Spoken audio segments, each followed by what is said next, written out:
The chandelier above me caught the light just wrong, like it knew I didn't belong there. 12 people seated around a gleaming round table. 12 place settings. Silver polished to a shine. Crystal flutes waiting to be filled. And me, standing in a designer gown that suddenly felt like a costume, realizing there was no seat for me. My eyes found his first.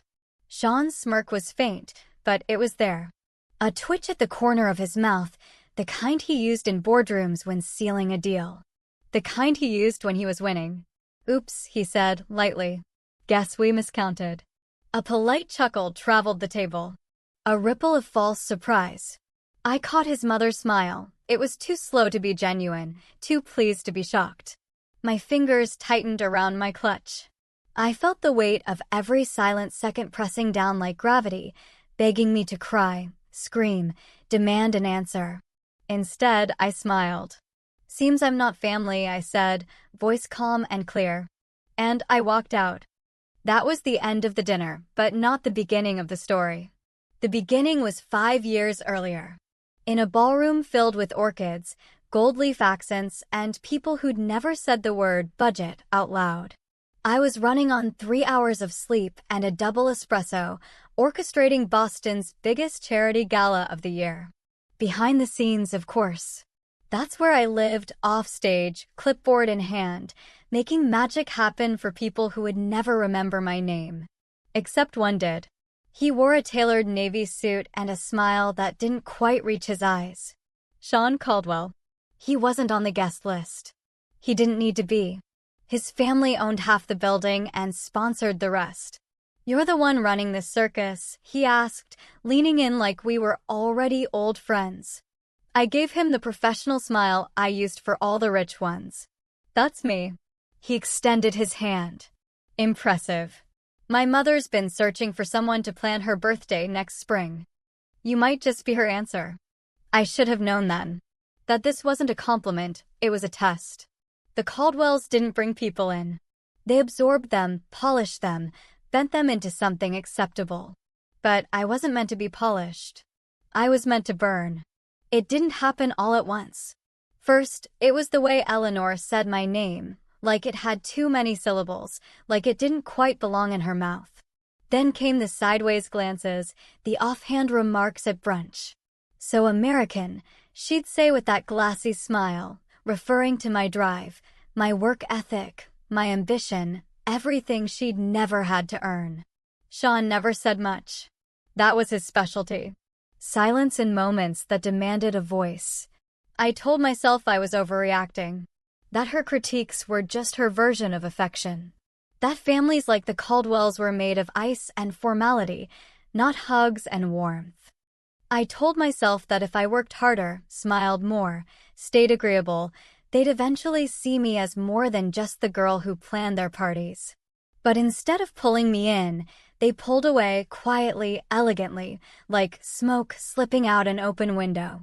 Even as I planned their weddings, galas, and weekend getaways, I was never quite in. "Anna has such a good eye for these things," Eleanor would say at cocktail parties, lightly touching my arm like I was some decorative pet. "It's almost like having a planner in the family." Not in the family. Just adjacent. Just useful. The turning point came slowly, too. We were planning her 70th birthday, her crowning affair, as she called it. 1 week in Rome. Every moment curated to perfection. I poured myself into it. This was my shot, I thought. The moment they'd finally see I belonged. But cracks were forming beneath the marble. Invoices delayed. Vendors calling to confirm payments I'd already scheduled. When I mentioned it to Sean, he shrugged. "The accountant's being careful," he said, barely looking up from his tablet. But I'd seen the open document on his screen the night before: investment losses, credit lines maxed, properties mortgaged. Still, I said nothing. I adjusted, I covered, I fixed. Like always. Then came the message. Sean in the shower. His phone lighting up on the nightstand. "Just a glance," I told myself. "Just a glance. V, can't wait to see you in Rome. Have you told her yet?" Vanessa Hughes. The family's golden girl. The one Eleanor used to gush about over brunch. The one they always said Sean should have married. The woman in all the old photos on the Caldwell piano. The messages went back months. Plans. Hotels. Ultrasounds. For months pregnant. I felt everything and nothing at once. My world hadn't shattered, it had gone silent. I took screenshots. Forwarded them. Deleted the thread. And packed my bags. If they wanted to pretend I didn't exist, I'd make it true. But not before I finished planning their perfect Roman fairy tale. Because I had one more show to run. And this time, I wasn't just the planner. I was the closing act. The rooftop glittered like a dream. White peonies curled open under candlelight. Handwritten place cards sat like delicate promises. A live quartet tuned their strings under the golden Roman sky. From the terrace, the Colosseum loomed ancient, broken, and still standing. It felt poetic. I'd built this moment with the same precision I used to build my business. Every string quartet note, every imported wine pairing, all mine. All perfect. But I wasn't here to be perfect. I was here to let it burn. Earlier that day, I had overheard Eleanor speaking to the restaurant manager. A careless voice, confident in cruelty. There will be 12 seats. Not 13. My son's wife won't be staying for dinner. A family matter. Not staying. Not even present. Just erased. I didn't react. I didn't breathe. I simply smiled at the front desk clerk and walked away with my itinerary in hand. I'd known betrayal. I'd even tolerated it. But this was no accident. This was choreography. A performance, one meant to push me out of the frame entirely. So, I changed the script. I arrived first, an hour before the others. The waitstaff greeted me as Mrs. Caldwell. I didn't correct them. I inspected the layout one final time, checking the spacing, the lighting, the seating arrangement, including the absence of mine. Then I handed Marco, the maitre d', an envelope containing documents he never expected to see, my name on every reservation, every deposit, every contract. I wasn't just the planner. I was the financial backbone of this fantasy. Should I proceed with the contingency instructions? Marco asked delicately. Not yet, I said. I want to see it happen. When I returned to the hotel to change, I selected the midnight blue gown I'd bought weeks ago, back when I still wanted to impress these people. Now, it felt like armor. In the lobby, the family gathered. Eleanor wore her vintage Chanel and diamonds. Sean looked through me, his phone never leaving his hand. Someone made a joke. Everyone laughed. But I was already gone. We arrived together. The elevator ride up was silent except for the soft murmur of the quartet above. When the doors opened, a hush fell. Everyone stepped out into the glow of the evening. They admired what I had built, what they believed was theirs. One by one, they took their seats. 12 chairs. I stood calmly where mine should have been. Eleanor smiled like a woman posing for a portrait. Sean gave his line. Oops. Guess we miscounted. A small laugh echoed. The cruelty was so clean it was almost beautiful. I took a breath. A deep one. Seems I'm not family, I said softly. And I turned, heels echoing on marble. Behind me, the performance continued. The toast would come. The amuse-bouche. The speeches. But the foundation? I had already pulled it out from under them. They just didn't know it yet. I didn't cry when I left the restaurant. I didn't run or shake or scream into the night like some ruined woman in a melodrama. I walked down those marble steps like a queen who'd just abdicated a kingdom she never wanted. Across the street, a café glowed warm against the Roman dusk. I sat alone near the window, ordered an espresso, and opened my phone. 30 minutes. That's all I needed. First, I emailed Marco at the restaurant with the instructions we'd agreed upon months ago, a failsafe for emergencies, a planner's contingency that now became my weapon. Attached, cancellation forms, payment reversals, and proof that every reservation that evening was bound to me and me alone. Then I moved down the list. The vineyard outside the city canceled. The yacht on the Amalfi Coast cancelled. The Tuscan villa for the weekend finale gone. Private drivers, chefs, guides, all released. Every booking, every event, every luxury reversed and refunded to my business account. I wasn't sabotaging someone else's party. I was withdrawing the gift I had built. And with every cancellation, I felt lighter. Sean's texts came first. Where are you? What the hell is going on? Mom is pissed. Fix this, Anna. Then came the calls. I let them ring. 28 minutes in, I stood, paid my bill, and crossed the street back toward the restaurant, not through the front, but the side entrance. Marco met me with a nervous expression. Sonora Caldwell, he said, the irony in his voice unspoken. Is everything prepared? I asked. He nodded. The paperwork is in place. They will need to provide a new method of payment. Shall I inform them? In 5 minutes. I'd like to watch. He led me to a shadowed alcove near the kitchen with a perfect view of the party. I watched them laugh and sip champagne. Eleanor was holding court, radiant under candlelight, her fork delicately pressing caviar onto a cracker. Sean was scrolling his phone again, likely rereading my silence. Then I sent the final message. Enjoy the caviar. The bill is yours now. Marco stepped forward with his 2 assistants. His voice was low and polite, but the shift was immediate. Richard Caldwell, usually unshakable, paled visibly. He reached for his wallet. Marco shook his head, handed over a tablet with declined payment notices.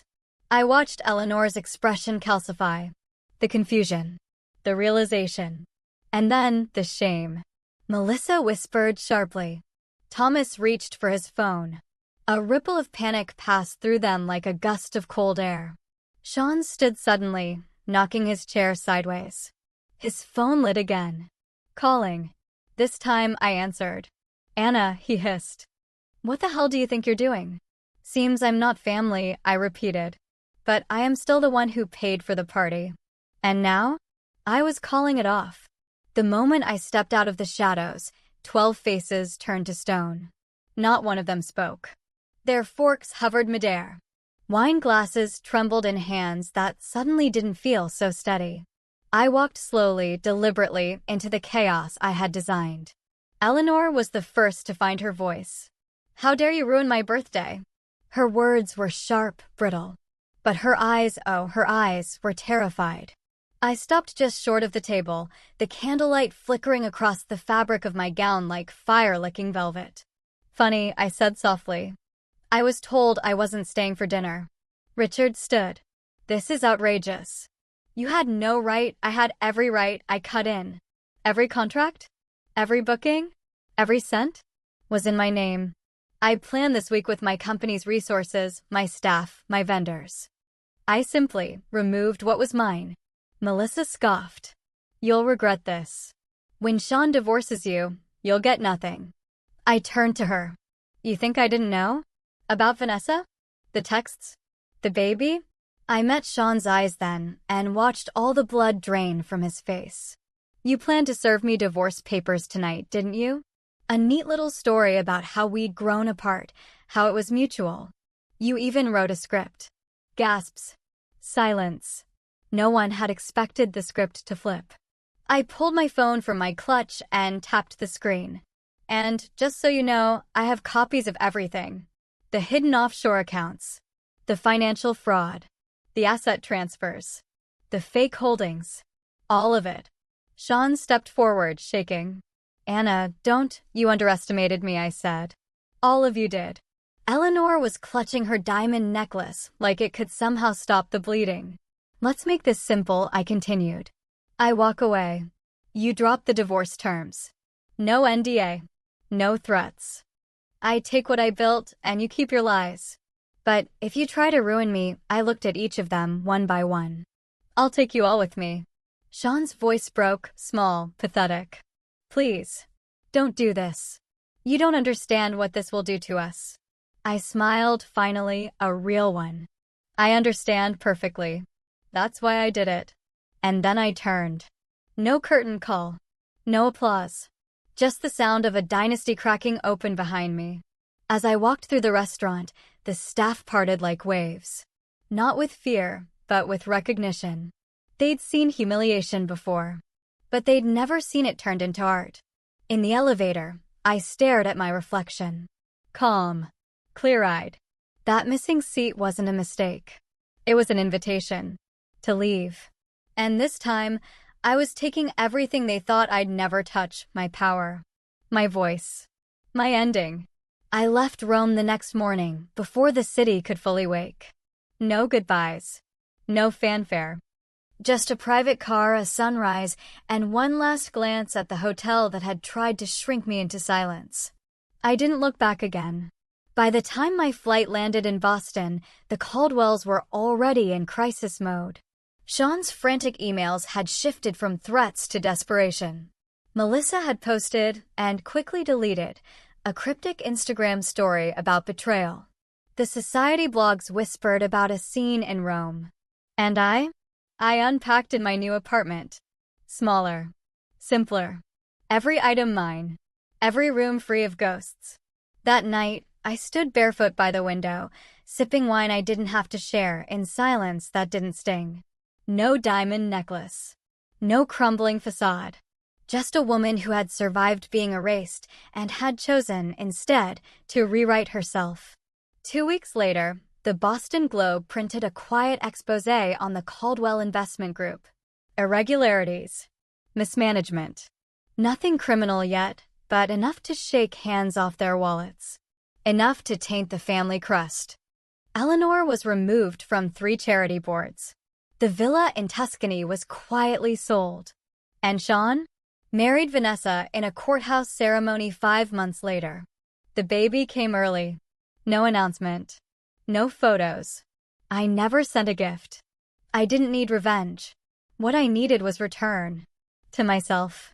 To my work. To my name. Clients began to call, not out of pity, but out of respect. Word had gotten around. The planner who walked away from Boston's elite and still held her head high. The woman who didn't flinch. And slowly, without ever meaning to, I became more than just a name on a guest list. I became a story.